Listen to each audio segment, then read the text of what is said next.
Weekend Modder here with a send-in proof video for David M. David, this is the console that you sent in for our GH service. It is a Trinity motherboard with a 4 gig onboard module. We RGH'd it using the ACE V3 with CR4 speed-up technique, which is RGH2 or SRGH, however you want to call it. As you can see, those blue LEDs, really nice fast boot times there. The console's got Freestyle Dash Launch XDX menu and Aurora Dash all pre-installed.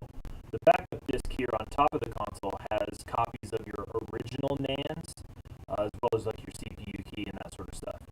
Check out the video links that come in your final confirmation email. This console arrived here on the 29th, and today is the 3rd.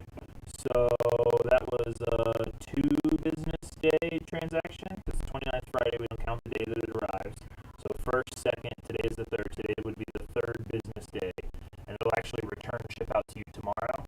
I do have like 6 or 7 other consoles in line, all of which will be serviced within the 10-day guaranteed, and I'll keep updating people as I post proof videos. So thank you very much for your business.